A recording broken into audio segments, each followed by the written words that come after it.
You know the feeling. You're in the middle of a tense argument and poof, your mind just goes completely blank. Then, hours later, it's always in the shower, right? The absolute perfect killer comeback finally hits you. Today, we're going to get into the science of why that happens, and believe me, it's fascinating. Plus, we'll talk about what you can actually do about it. I mean, it is so frustrating, isn't it? That moment when someone says something and you just freeze. Your brain, which you usually rely on, just seems to pack its bags and go on vacation. So why? Why does our brain check out right when we need it the most? Well, the answer is probably not what you think. If that quote hits a little too close to home, listen up. I want you to hear this loud and clear. You're not slow, you're not weak, and you are definitely not bad at standing up for yourself. What you're experiencing is something incredibly common, and it's all about biology. Yeah, let's give this thing a name, shall we? We'll call it the shower comeback. That moment of pure, beautiful, delayed genius. But the most important thing to get your head around is that this isn't some weird quirk. That's right. What feels like a total personal failure is actually your nervous system doing its job perfectly. Think of it like this. It's not a bug in your personal software. It's a deeply ingrained feature of your biological hardware. So what is actually going on inside your head during an argument? Let's pop the hood and take a look at the neuroscience behind that mental freeze. It's pretty wild. Okay, this is where it gets really interesting. Our ancient caveman brain wiring hasn't exactly kept up with the 21st century. So to your nervous system, the stress you feel from a passive-aggressive email from your boss can trigger the exact same alarm bells as, being attacked by a lion. No joke. And the main chemical player in this whole drama is a hormone called cortisol. The second your brain even thinks there's a threat, whether it's social or physical, it doesn't care. It starts pumping this stuff into your system. This is the chemical alarm that tells your entire body, red alert, danger. And this all happens in a split-second chain reaction. A threat gets detected, cortisol floods your system, and then your brain makes a crucial life or death calculation. It decides that things like witty banter, complex reasoning, and eloquent arguments, the stuff you need for a comeback, are a total luxury. So it shuts down that part of your brain and activates a much older, faster response. Freeze. But why freeze? Out of fight, flight, or freeze, why does our brain so often default to just shutting down?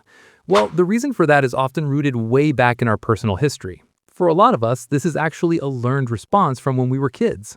If you grew up in an environment that felt chaotic or unpredictable, you probably learned really fast that the smartest, safest thing you could do was to be small, be quiet, and be still. Freezing literally kept you safe. And this right here is maybe the most important part of this whole thing. You're not broken. Your brain's operating system is just running on old code. It's using a program that worked brilliantly to protect you in the past, even if it's not the best fit for a tense team meeting today. So this brings us all the way back to the shower. Why on earth does your brain suddenly become a Shakespeare of comebacks once the moment is past?